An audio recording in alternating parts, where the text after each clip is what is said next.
Let me guess, you're the person who explains too much. When someone questions your decision, you find yourself laying out the reasoning. When someone misreads your intention, you rush to correct them. When someone takes a shot at you in a meeting, in a message, in a moment when everyone is watching, you respond. You stay reasonable. You stay respectful. You explain your side calmly because that's what intelligent people do. And yet somehow, the people who explain less keep ending up above you. The ones who say almost nothing in meetings get promoted. The ones who never defend themselves get respected. The ones who let an insult sit in the air without reaching for it walk away with the power that was supposed to be yours. And you wonder what you're missing. You were told that communication is everything. That clarity wins, that if you just explain yourself well enough, people will finally understand.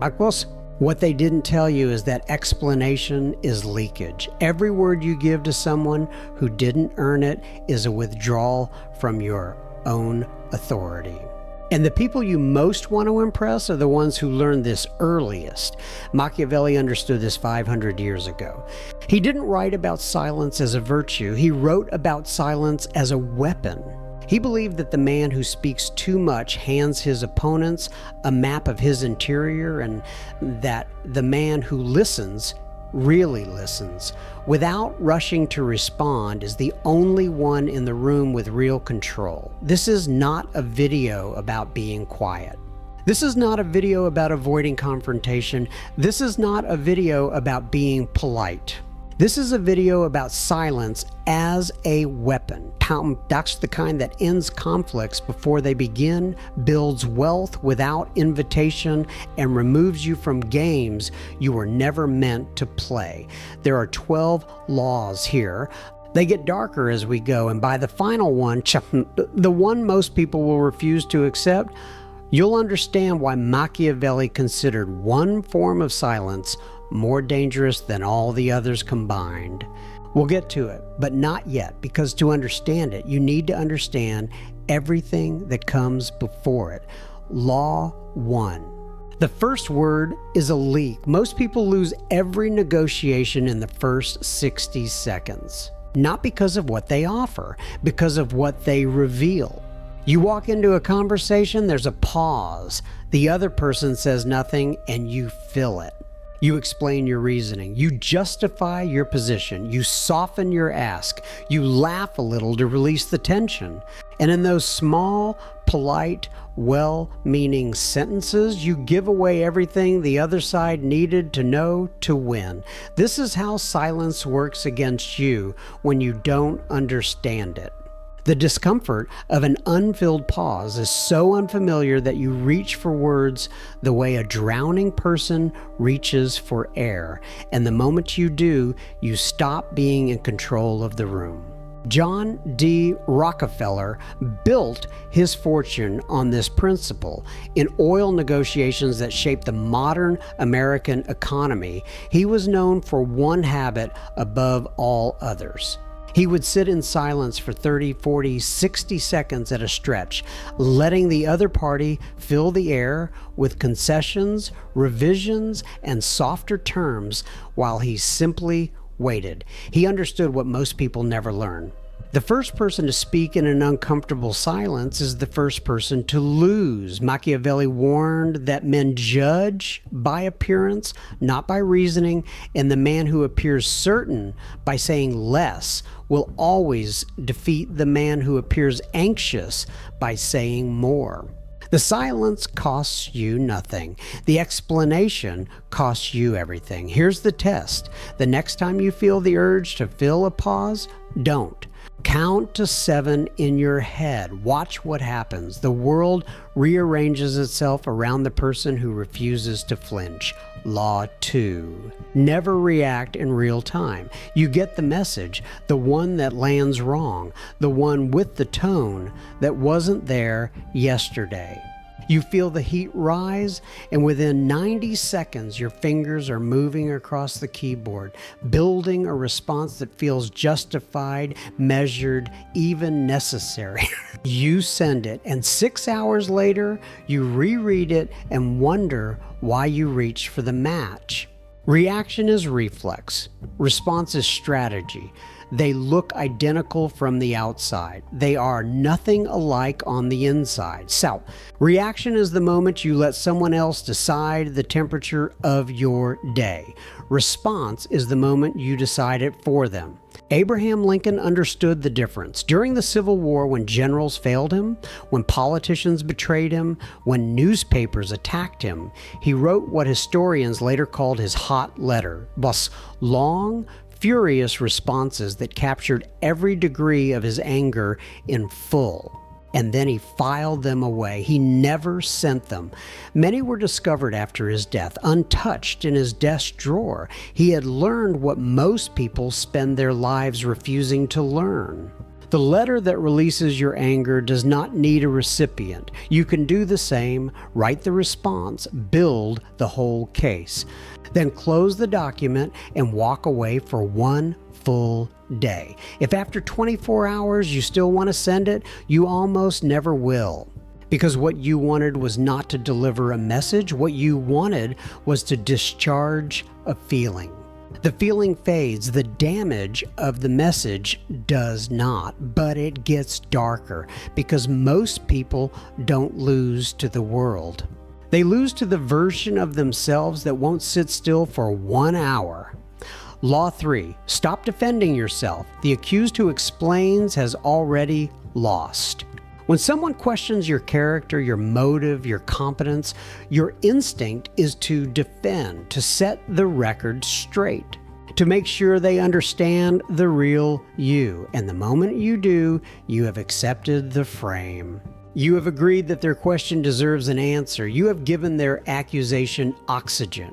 Marcus Aurelius wrote that the best revenge is to be unlike the person who wronged you. He didn't mean revenge through argument. He meant revenge through detachment, through making the accuser's words land on a surface that does not absorb them. Watch what powerful people do when accused. They don't defend, they redirect, or they say nothing, or they let time do what defense cannot by make the accusation look smaller in retrospect. Machiavelli would call this exactly what it is. The appearance of confidence is more persuasive than the substance of explanation. The person who shrugs is more trusted than the person who insists, not because shrugging is honest. Because shrugging looks like someone who has nothing to prove. You don't owe anyone a defense. Not your boss, not the family member who decided to test you, not the stranger in the comments. The moment you defend, you've made yourself the defendant, and no defendant ever runs the courtroom. 3 laws. If you've ever sent a message you wish you hadn't, or explained yourself to someone who never deserved the answer, you already understand why this matters. If you want the rest, do one thing. Hit the subscribe button, not because I'm asking, because most of what's coming next will not be recommended to you again unless you do. The next 9 laws get harder, sharper, and a great deal more uncomfortable. Law 4. Kill your public life. The dream you announce is the dream you bury. Most people share their plans the moment they form. The new business idea, the new job hunt, the new relationship, the new investment, and the moment they say it out loud, something changes inside them. Some psychological reward fires. The brain treats the announcement as if the achievement had already happened. And the work quietly dies. That's the first cost of speaking too soon. The second is bigger. Once you've announced, you've handed your enemies a target. You have told the resentful people in your life exactly where to aim. And the resentful people in your life are not who you think. They are not strangers. They are the cousin who smiles at family dinners, the coworker who shares a snack with you, The friend you've had for 12 years who has not, in 12 years, moved an inch forward in their own life. Cesare Borgia, the most studied figure in Machiavelli's Prince, was famous for one thing above his cruelty. He kept his next move invisible until the moment he made it. His enemies could not prepare for what they could not see. By the time they understood what he was doing, it was already done. Machiavelli wrote that men judge by the eye, not by the hand, and the only way to control how they judge is to control what they see. So control what you show the result, never show the plan, show the move. Never show the strategy. The world doesn't deserve a preview of the person you're becoming. They earn the right to see who you became once you've become it. Law 5, let them misread you. You spend a great deal of energy correcting people's perception of you. You make sure your boss knows how much you worked over the weekend. You make sure your friend understands why you took the job they wouldn't have taken. You make sure the world has the right picture because the picture matters to you. But here's what most people never hear. Correction is vanity. The need to be correctly understood is a luxury for people who do not yet understand power. Warren Buffett walks around Omaha in clothes that would not stand out in a small town diner. He drives a car most people would consider unremarkable. He lives in a house he bought in 1958. People who don't know him underestimate him. People who do know him, and there are very few, understand exactly what that underestimation has bought him over 6 decades. Quiet, latitude, the ability to operate at a scale most people would not believe if he told them. Machiavelli understood the same dynamic centuries before Buffett. He believed that the man who is correctly read becomes predictable, and the man who is predictable becomes prey. The strategist lets people draw the wrong conclusions. The fool insists on being seen as he really is. Now pause for a second. Think about how often this week you have explained something about yourself to someone who did not earn the explanation. 1 time, 3 times, 10? Hold that number, because what comes next only makes sense if you understand how much you have been giving away and to whom. Law 6. Silent withdrawal over loud confrontation. The exit you do not announce hurts more than any argument you could have won. People expect confrontation. They prepare for it. They rehearse for it. They know how to perform during it. What they cannot prepare for is the day they reach for you and find that you are simply not there, not blocked, not yelled at, not lectured, just gone quietly without ceremony. The relationship reduced to 2-word responses. The energy withdrawn without explanation. The presence that used to fill their room now folded neatly and taken back home. This is what the Rothschild family understood across 5 generations of wealth. When they were done with a partner, a city, a business arrangement, they did not denounce. They did not slam doors. They simply stopped showing up. Their absence said everything their voices would have weakened. He believed Machiavelli on the subject of enemies, that the wound a man feels but cannot name is the wound that does the most lasting damage. The argument you have with someone gives them closure. The silent withdrawal gives them nothing to hold. And so they hold it forever. You don't owe anyone a final speech.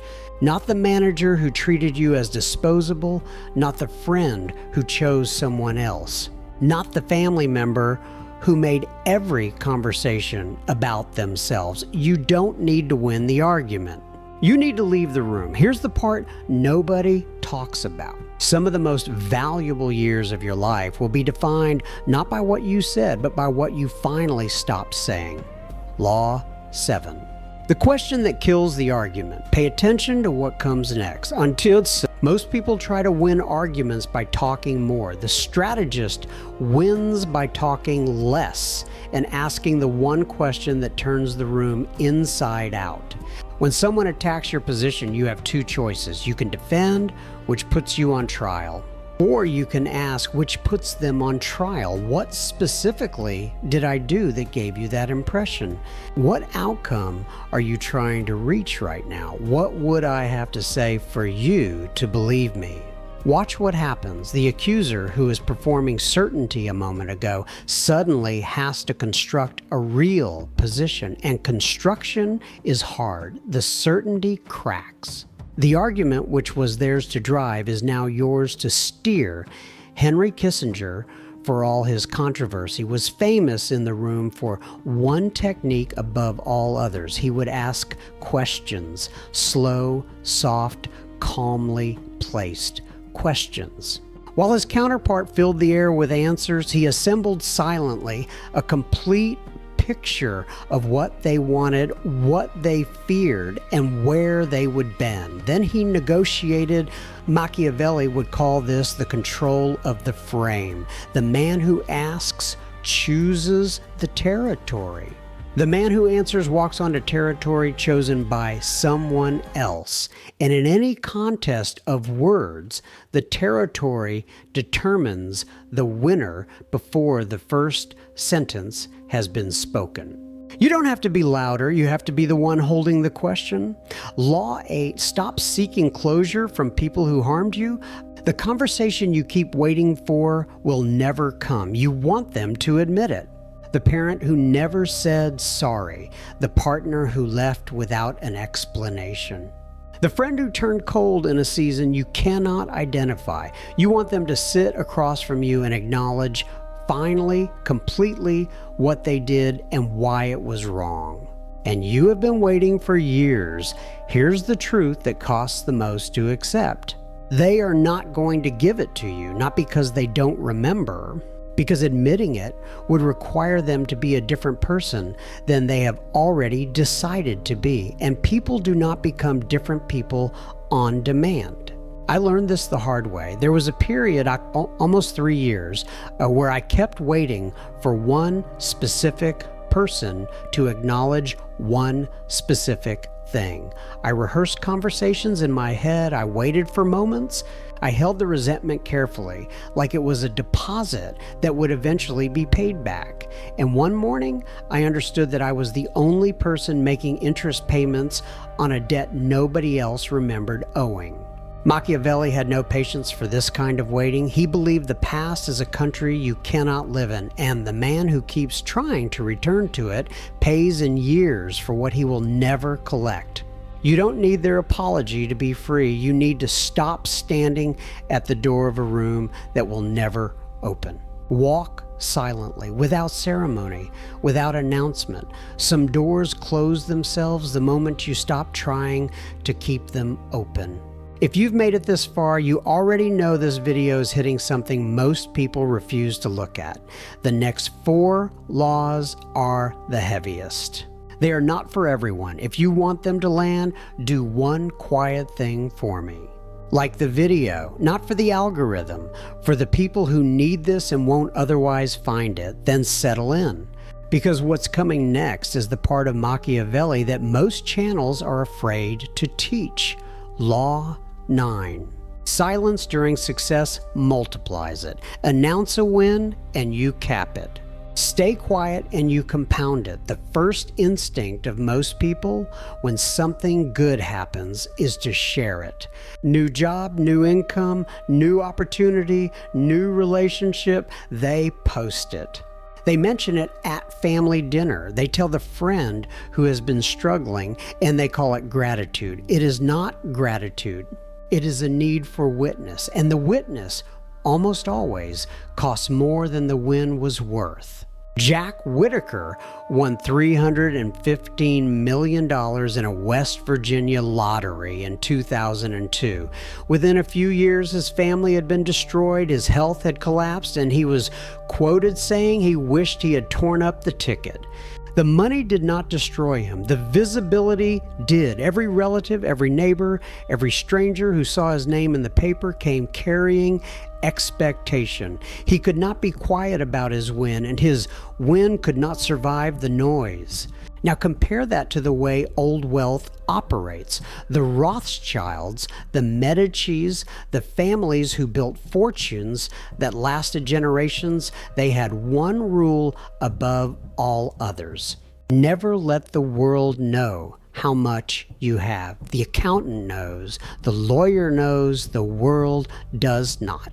Machiavelli was most ruthless on this point. He believed envy was the most reliable emotion in any room, and the man who announces his rise is the man who unites every envious heart against him.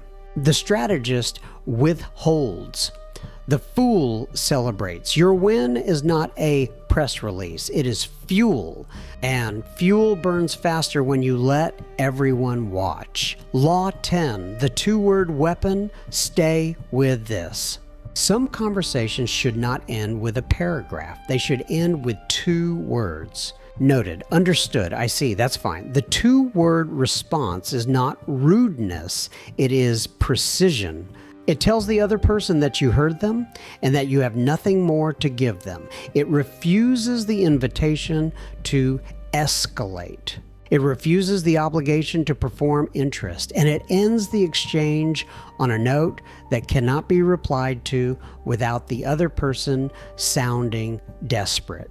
Most people don't realize how much energy they pour into responses that don't deserve them. The relative who tests you at every gathering. The coworker who needs your reaction to feel important. The acquaintance who keeps asking the question they already know the answer to. You feed them sentences.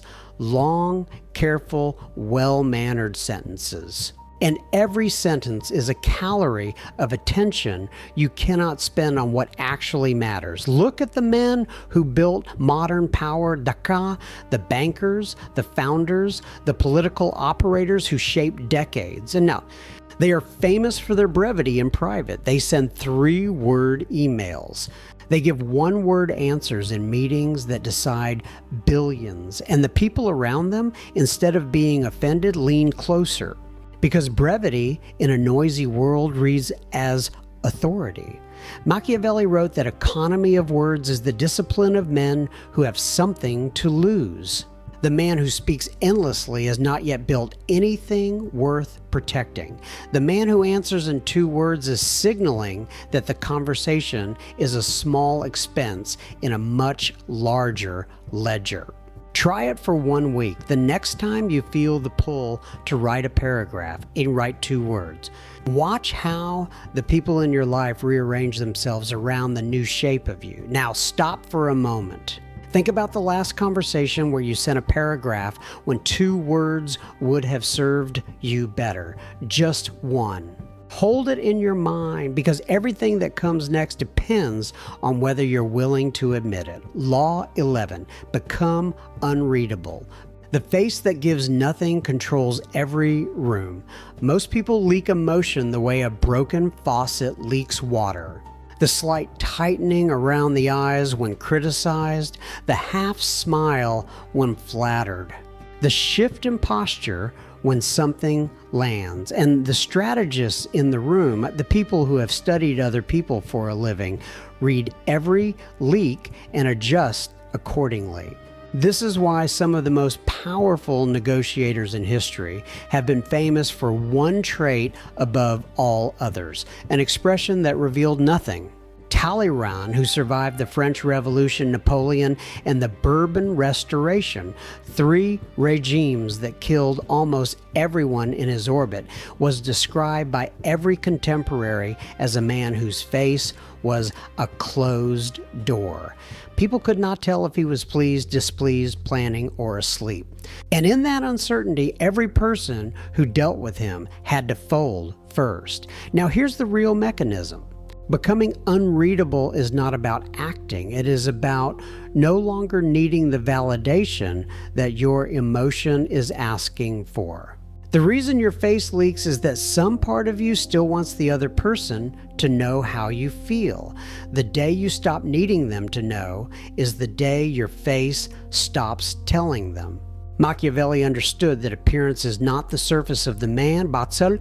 It is the man, at least in the eyes of every observer. He believed the strategist controls his face the way the soldier controls his weapon. With practice, with intention, with the understanding that what gets seen becomes the only thing that counts, you don't need to be cold. You need to be quiet. There is a difference, and the difference is everything. Law 12, the final silence. Becoming the person they can no longer reach. And here, finally, is the form of silence Machiavelli considered more dangerous than all the others combined. Not because it is cruel, because once you understand it, you cannot unknow it. And it will change every room you walk into for the rest of your life. It is this. The most powerful silence is not the silence you use against someone. It is the silence that arrives when the opinion of another person no longer reaches you. Not because you have rejected them, because their voice no longer has the address. Most people spend their lives in a noisy interiors, full of imagined critics, family members in their head, ex-partners arguing with them in the shower, bosses they no longer work for still issuing instructions from somewhere behind their eyes. They are loud on the outside because they are unbearable on the inside. And no external silence will save them because the noise is not coming from the world. The final silence is the silence inside. It is the day you realize the cousin's comment cannot reach you anymore. The day the rejection from the company you wanted does not become a permanent voice in your chest.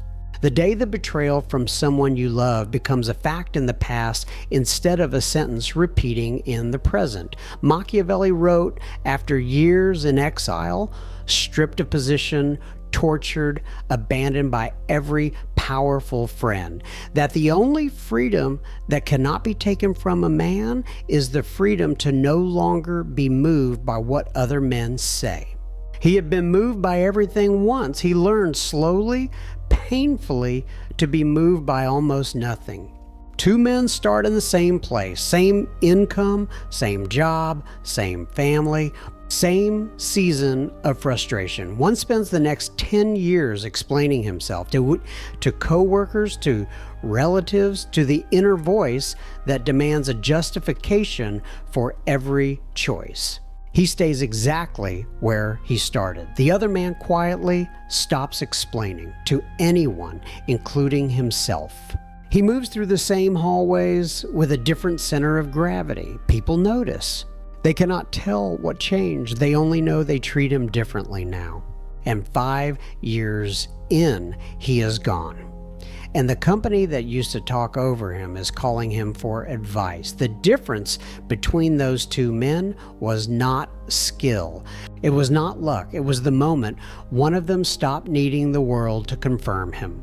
That is the final silence, not the silence of withholding, the silence of arrival.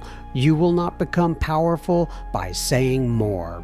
You will not become respected by explaining more. You will not become wealthy by sharing more. Power, respect, wealth, they live behind the same door, and the key is the same. You stop giving away what was never theirs to take. You are no longer the person who explains every decision. You are no longer the person who defends every choice. You are no longer the person who needs the room to understand you in order to feel grounded in it. You walked in here as someone still negotiating with the noise. You walk out as someone who has at least seen the shape of the silence. Which of these 12 laws did you recognize in yourself first? Drop the number in the comments, just the number. I read every one. If this shifted the way you see yourself even a little, then don't stop here, because what you've heard in this video is only the surface. There are deeper layers to psychology, influence, and wealth that simply cannot be covered fully in one video.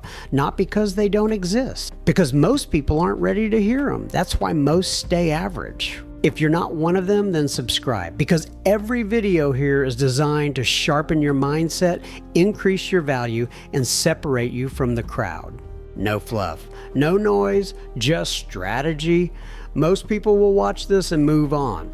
A few will stay and change. Decide which one you are.